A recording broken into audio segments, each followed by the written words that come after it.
You like bacon? You like barbecue? You like chicken? Well, chances are you're going to love what we're about to make today. This is an original recipe of mine. It is none other than my bacon wrapped stuffed barbecue seasoned chicken breast. It sounds like a lot because it is a lot, but it's absolutely delicious. I don't make this but on occasion because, one, there's so much to it, and two, it's really not that great for you, but it is absolutely great to eat.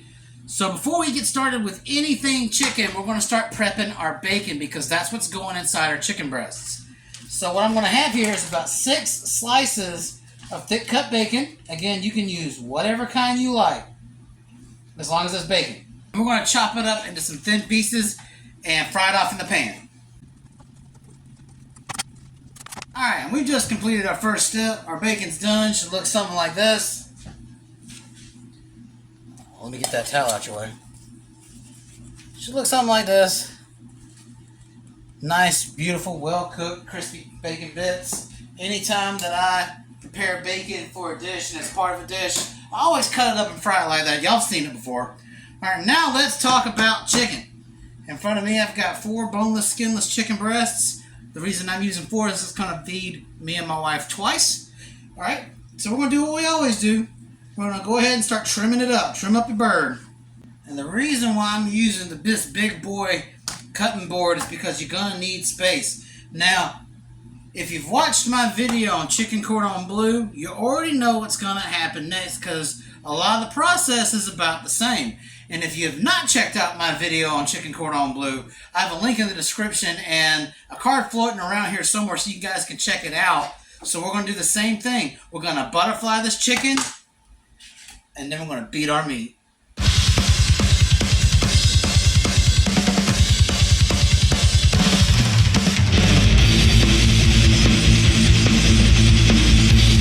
The great thing about learning to make stuff like chicken cordon bleu is it gives you the keys to making pretty much any kind of stuffed chicken entree, whether that's cordon bleu, whether that's something like chicken Kiev, or you can just create something of your own, like what I did here.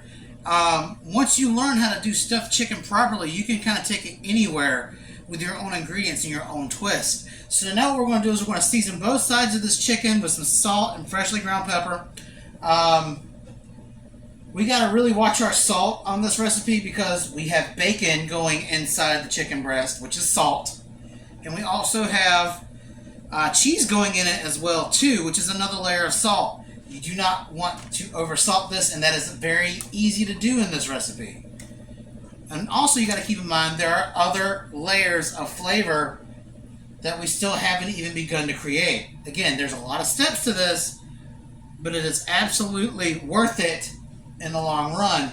And all that's in this container is just 1 teaspoon of kosher salt and 1 teaspoon of ground black pepper. I know it doesn't sound like a whole lot, but it will get the job done.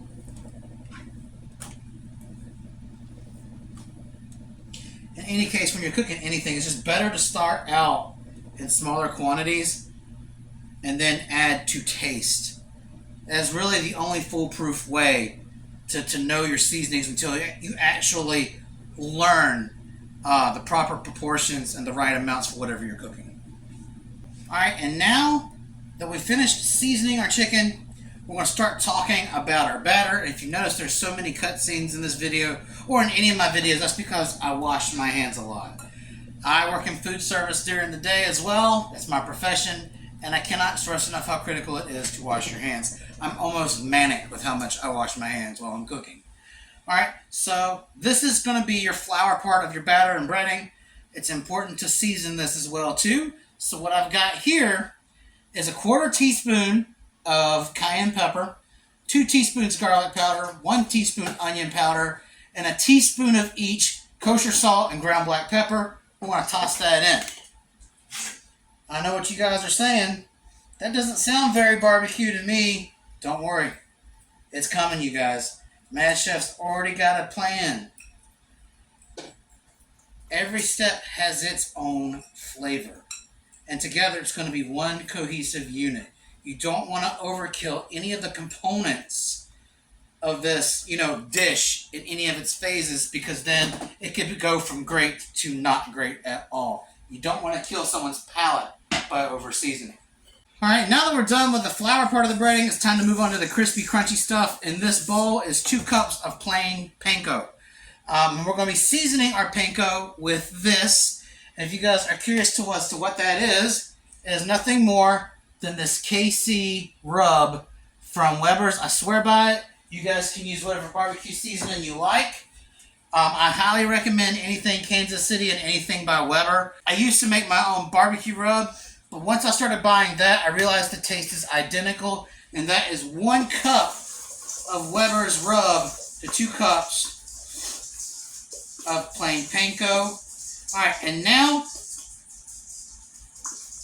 this is where we start tasting our breading, because you want to amplify that barbecue flavor, but you do not want to kill it with extra salts or anything else.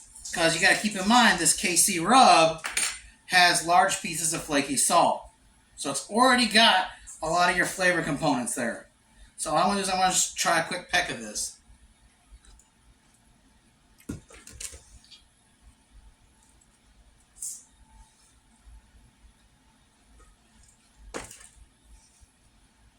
That's about where it needs to be.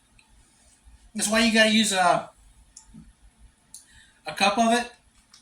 Anything less is not going to thoroughly coat your barbecue seasoning or thoroughly coat your chicken. So all I'm going to do, because I feel like it needs to have a little bit smokier of a taste, I'm probably going to add about half a tablespoon of smoked paprika.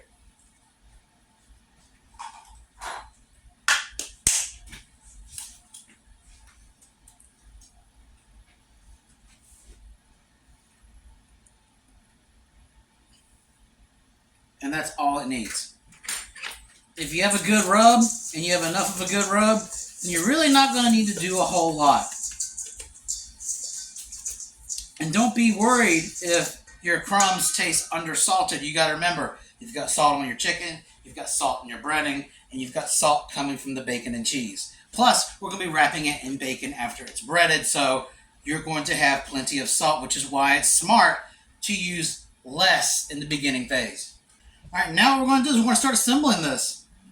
We're going to flip over our chicken breasts to the inside, and we're just going to start loading our chicken breasts with bacon and cheese. Some nice crispy bacon in the center. You want to kind of follow the line here. You just want to create a nice thin line of bacon. Don't use too much, because you remember you got 4 chicken breasts that you have to fill. Now we're going with cheese. Cheddar cheese is the way to go with this recipe. You can use whatever kind you like. I've just got some shredded cheddar cheese in here. I've got about 2 cups of shredded mild cheddar. You can use sharp if you like. And you're just going to cover that bacon in the center with this sharp cheddar, this mild cheddar.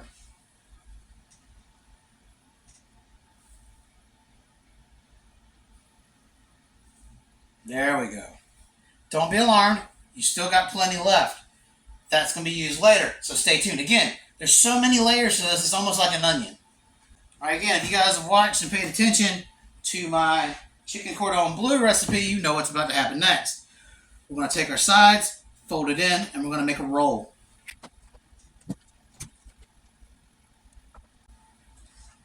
And what we're going to do now is we're going to take our chicken, put it in the flour mix. Make sure it is evenly coated on all sides. Keep it together.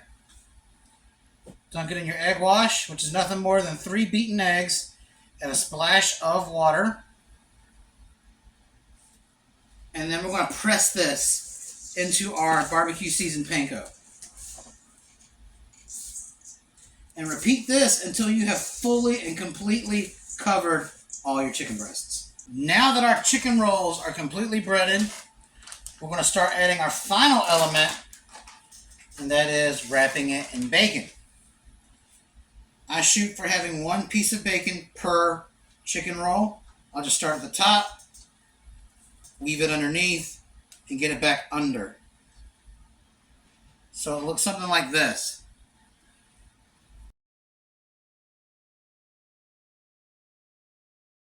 We've got our chicken, guys, all wrapped up. It's time to make them pinheads. You guys know what I mean? Especially if you saw my chicken cordon bleu video. Just going to stick it with some toothpicks. I like to use the bacon as my guide as to where I should stick these toothpicks through. See, bacon has so many uses. Not only is it flavorful, it's a reinforcement seal on the chicken, and it's also my guide. Guys, bacon will never let you down.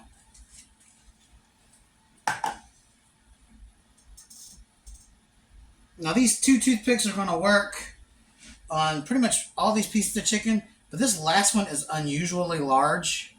So I'm going to put in a third one to kind of reinforce, probably a fourth one too, because it is really, really big.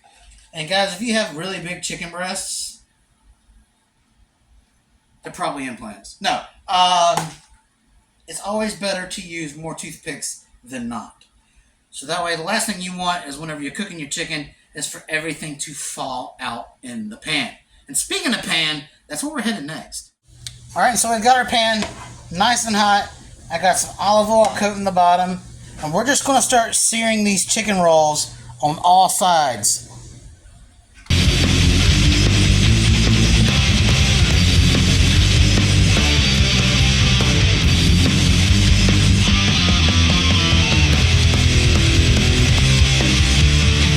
Alright, and now that we've got our chicken beautifully seared on all sides, we're going to put them on a nice sized baking sheet that I've gotten lubricated with some cooking spray, and we're going to put them in the oven on 350 for 30 minutes. But there's a catch. At halfway through it, 15 minutes, we're going to do something special to this. So stay tuned. I'll talk to y'all then. It's been 15 minutes, and man, there is a whole lot going on over here.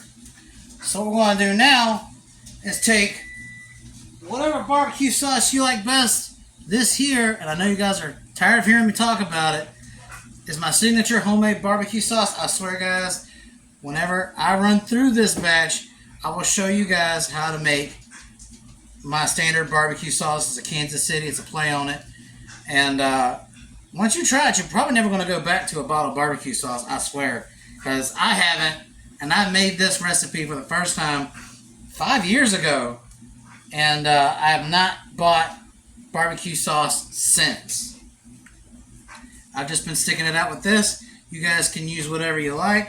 You know me, I want to heavily recommend anything Kansas City, but you know, put your twist on it. You want to coat the whole chicken here, except for the bottom, with this incredible barbecue sauce. But don't think that it ends there. You guys, I ain't forgot about that cheese that's left over. I told you we're going to be coming back to that. Now, once you painted your little Picasso picture of a chicken, we're going to hit this up with some of that cheese. And also, not to beat a dead horse, this is another reason why you got to watch your salt. Because whatever sauce you're using to top your chicken is also going to have salt in it. Alright, now, I can't afford to burn my side. You're going to take your reserved cheddar cheese and you're going to put a nice hefty crown of cheddar cheese on top of your chicken.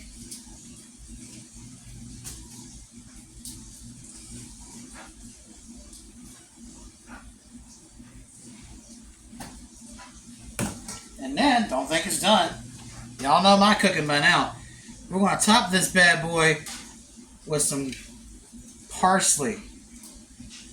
Get some of that in there. Get some freshness, make it vibrant, get some green in there. And we're going to put it back in the oven for 15 more minutes. At 15 minutes, we're going to check for doneness, and then it should be ready to serve. Guys, I could not wait to show this to you, so I had to give y'all an overhead view of this amazing chicken. As you can see, we're starting to get a little char on the sauce over here. and then it's become sort of like a glaze on the bacon. Your cheese is perfectly melted, already starting to run out of your chicken, and 30 minutes is what does it, guys. This temp between 165 and 170, which means our chicken is done. I want to let this rest for a few minutes to let the juices settle, and we're going to try it. All right, and this is the moment we all been waiting for. Let's take a bite. I want to cut right in and show you guys what's good on the inside. You get a piece with a lot of that bacon and stuff in it.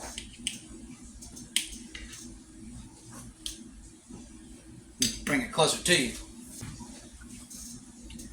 Look at that. Perfectly melted cheese, crispy bacon. The chicken is cooked perfectly. So let's take a bite.